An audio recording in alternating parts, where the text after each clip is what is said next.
আসসালামু আলাইকুম প্রিয় দর্শক, স্বাগত জানাই ট্রমা ইনস্টিটিউটস নিয়মিত আয়োজন আমার শিক্ষাঙ্গন অনুষ্ঠানে। আপনাদের সাথে আমি আছি মোহাম্মদ সাইদুর রহমান নীরব, সহকারী জনসংযোগ কর্মকর্তা, ট্রমা সেন্টার মেডিকেল ইনস্টিটিউটস। আজকে আমরা কথা বলবো একজন মেডিকেল অ্যাসিস্ট্যান্ট কিভাবে রোগী ও তার পরিবারের সঙ্গে কথা বলবে, সেই বিষয় নিয়ে কথা বলার জন্য এই মুহূর্তে স্টুডিওতে উপস্থিত আছেন trauma institute of medical assistant training কোর্সের একজন শিক্ষার্থী। আমরা সরাসরি পরিচিত হয়ে নিব তার সাথে। কেমন আছেন? আলহামদুলিল্লাহ ভালো। দর্শকদের উদ্দেশ্যে আপনার পরিচয়টা দিবেন। আমি সাইমা ইসলাম সিনথিয়া, টমা ম্যাথস 23-24 শিক্ষাবর্ষের একজন শিক্ষার্থী। আপনার হোম ডিস্ট্রিক্ট কোথায়? মাইমিনসি, আপনি কোন স্কুল থেকে পড়াশোনা করেছেন? বড় উচ্চ বিদ্যালয়। সাইমা, আপনাকে আমাদের অনুষ্ঠানে স্বাগত। প্রথমেই জানতে চাইবো, রোগীর সাথে কথা বলার ক্ষেত্রে সবচেয়ে গুরুত্বপূর্ণ বিষয় কোনটি? প্রথমত, রুগীকে শান্ত রাখা। অনেক সময় রুগী আতঙ্কিত থাকেন, তখন আমাদের কথা ও আচরণে তাদেরকে শান্ত করতে পারে।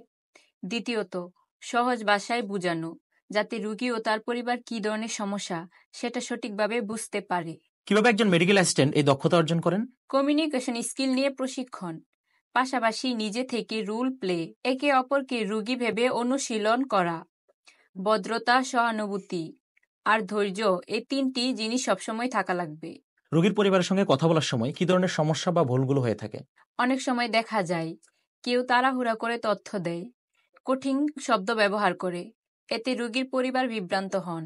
আমরা কেউ কেউ ধৈর্য হারিয়ে ফেলি, যা একেবারেই ঠিক না।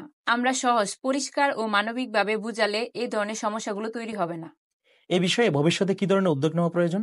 আমার মতে প্রতিটি হাসপাতালে পেশাদার কমিউনিকেশন ট্রেনিং বাধ্যতামূলক করা হোক, আর কমিউনিটি লেভেলে রোগীদের অধিকার সম্পর্কে সচেতনতা তৈরি করতেও কাজ করা হোক।